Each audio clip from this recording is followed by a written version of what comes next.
গতকাল রাতে আম্মু বুটের ডাল দিয়ে আলু দিয়ে রান্না করছে, তো আম্মুকে রাতে বলে রাখছিলাম যে আমি সকালে পরোটা খাবো। তার জন্য আম্মু এদিকে পরোটা বানাতে বসে গেছে। আজকে পরোটা বানালে আমি ডাল দিয়ে খাবো বলছিলাম, তো তাই।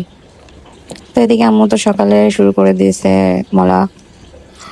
আম্মু একটা বেললে আমিও বেলে দিব, তারপরে কিছুক্ষণ পর আমিও বেলা শুরু করব।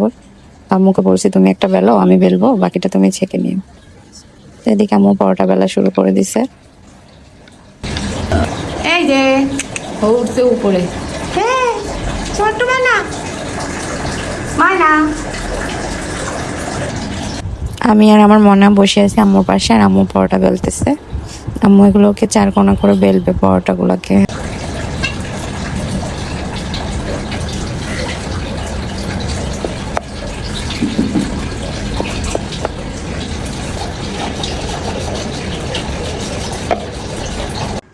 পরোটাগুলো বেলা হয়ে গেছে, এই জন্য এখানে আমি পাতিলে তেল দিয়ে দিচ্ছি। তেল গরম হয়েছে, আম্মু পরোটা একটা একটা দিয়ে ভেজে নিচ্ছে।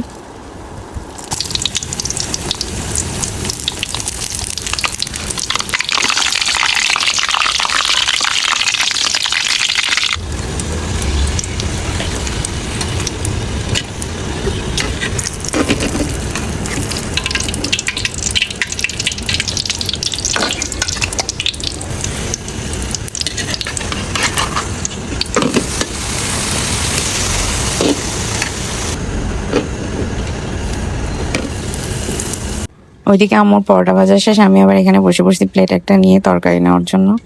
তো আমি আর আমার হাজব্যান্ড একসাথে একই প্লেটে খাবো, তার জন্য ওরটা আর আমারটা একসাথে নিয়ে নিচ্ছিলাম, আর আম্মুকে ওইদিকে আলাদা বাটিতে দিছিলাম।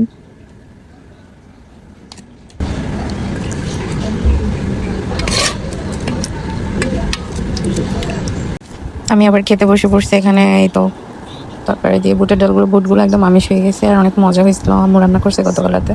আর বাসি তরকারি দিয়ে সকালে পরোটা খেতে অনেক ভালো লাগে।